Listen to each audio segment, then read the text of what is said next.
everybody. Welcome to Premier by Judy Live, and this is Judy, and I am here with Dr. Rashana Novellis, and we are talking tonight about wealth without sacrifice, or how to multiply wealth without giving up the things you love. Now, I have to say, wealth has gotten a bad name in the marketplace, and you say that's because people have a misconception of what it really means, right? Right. A lot of people think wealth just is about hoarding money.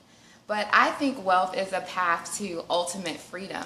My favorite definition of wealth actually comes from Tim Ferriss, and wealth is defined by what you do, where you do it, when you do it, and with whom. So if you have this holistic view of wealth, you can actually craft your life to live a happy, stress-free lifestyle. And there's nothing wrong with that.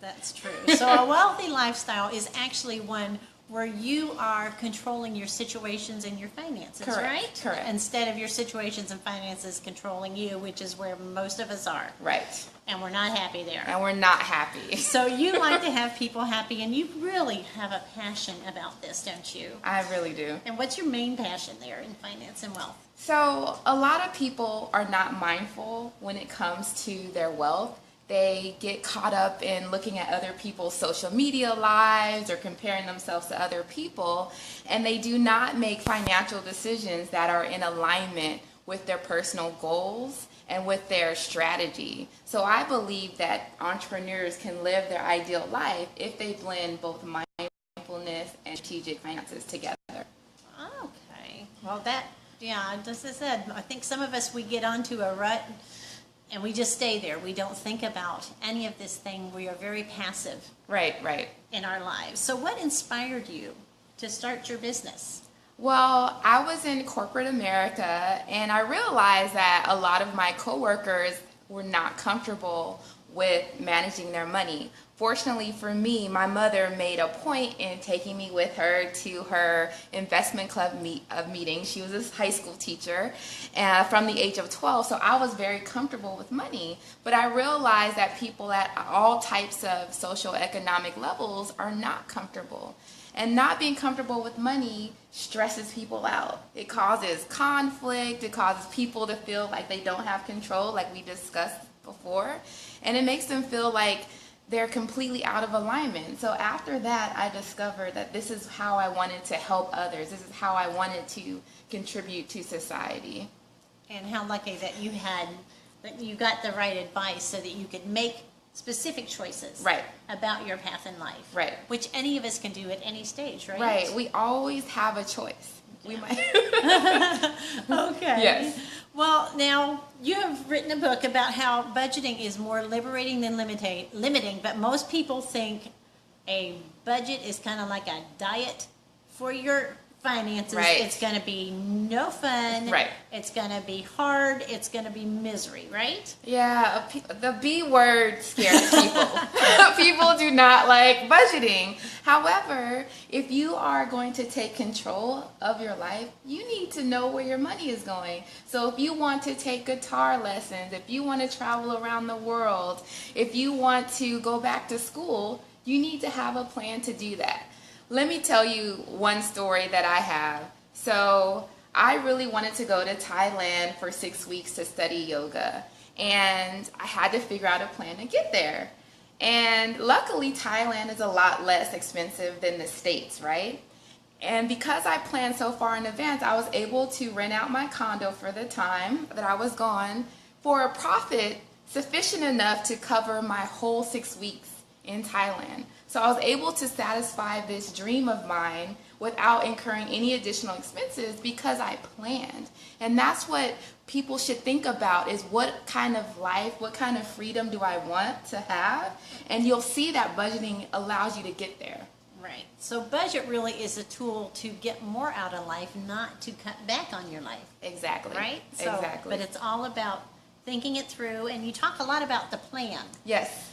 How does people come up with a plan?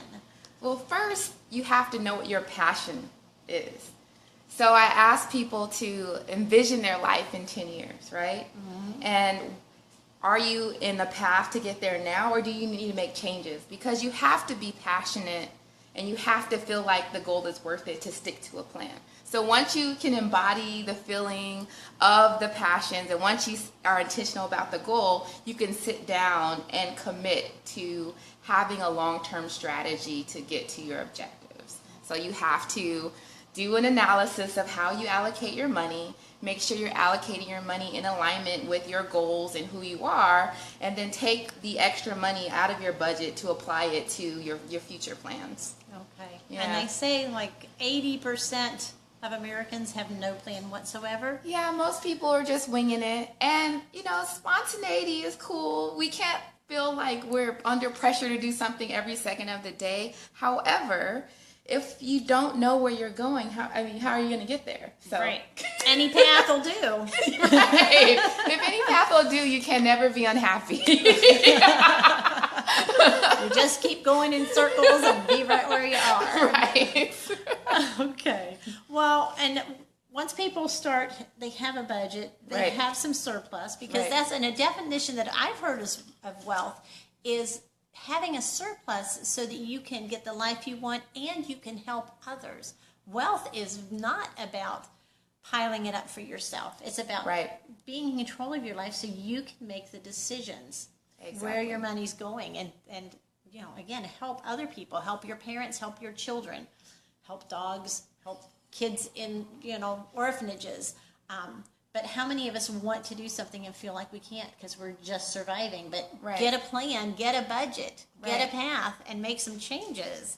But how can people better invest in themselves? So same thing. What's important what do you need to reach your goals? So if you want to be this award-winning musician, maybe you need some lessons, right? Right. And so you have to allocate money towards that.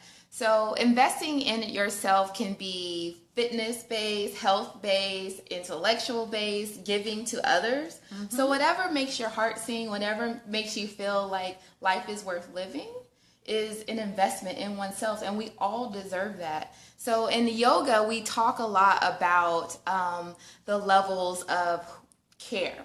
So number one is self-care, and a lot of times we in America think number one should be last. Like we feel like taking care of ourselves, there's something wrong with that. Mm-hmm. But it's the number one thing. If we're happy and we're healthy, then we can spread the happiness and health throughout the world, and we are able to do more and balance more in our lives. So self, then family, your job, and community are all levels of things that we need to interact with to make our lives more fulfilled.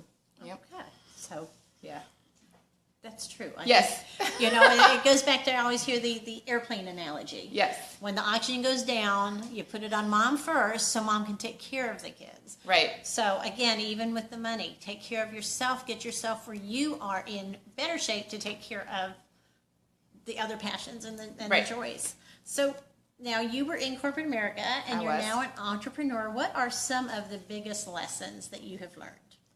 You always need to have a team of advisors, third-party advisors. Mm-hmm. So I thought that I could read any legal document myself. I could, do audits, just everything myself, and that's not the case. You need experts to help you out, whether they marketing, sales, HR, what have you. Another thing is really great to have an accountability group. Mm-hmm. So people who have the same kind of aspirations, who want the same kind of clients, who face the same kind of struggles, because being an entrepreneur has lots of ebbs and flows, and you need that team around you to keep you on point and to keep you motivated to move forward.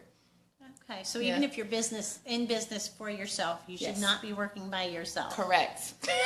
Okay, get a team of experts. That's a good lesson for a lot of places in life, I think. Yes. And now we were just talking earlier, and I'm in direct sales. There are lots of women in direct sales. Women have always dominated that because it's relationship based, but more and more women are starting as conventional businesses. Mm-hmm. And she was telling me that Atlanta is the #1 city in the U.S. for growth in women entrepreneurs. Yes. But in the conventional business, they're kind of in a man's world, right? Yes. And there's still some of the same problems. But you have some tips out there for the women entrepreneurs, and whether you're in direct sales or a conventional business. These are really good tips for you ladies, so get your pen out and write this down. So always go after what you want. And a lot of times we as women, we undervalue ourselves, or we take a lot of time in terms of relationship building before we ask for the client or ask for the contract. No, you are fabulous. You deserve the business just as much as anyone else. And even myself, sometimes when I kind of question myself, I ask a man what he would do. They're like, I would just go in and ask today and say, oh, well, I'll do the same thing. So if you need that kind of accountability, get a accountability partner. That is a guy that will help you out to make sure you're not following into any of those traps. But go after the business, stick to your plan, know that you're worth it. I mean, you are here as an entrepreneur to share your gift with the world. So know that that's true, believe in yourself, and get it. All right. Well, there are some wonderful, wonderful tips. And we are learning more and more that your thoughts control your actions, control everything. Right. So think about what you're thinking about, and again, some really good tips. But if people want some more help from you, what's the best way for them to contact you if they want to go more in depth with some of these things? Yeah, the best way is to go to thewealthyyogi.com. I actually have a free overview that you can download if you go to thewealthyyogi.com/mindmap. And it goes through the 5 steps of my system that multiplies wealth without sacrifice. Also, you can follow me at The Wealthy Yogi on all social media platforms. Okay, so thank you so much for your time. Thank you for sharing. This has been really informative, and I love your passion. And gave me a lot to think about, and my husband's behind the camera, and we're going to have an interesting conversation going home. For all of you out there, please, if you liked it, go visit her page. Share this with your friends. Everybody needs help with finances. It is the least controlled aspect of our lives these days, and it is the most critical. Exactly. So, like our page, share it, send your friends. Thank you so much, and we see you next Monday. Bye-bye.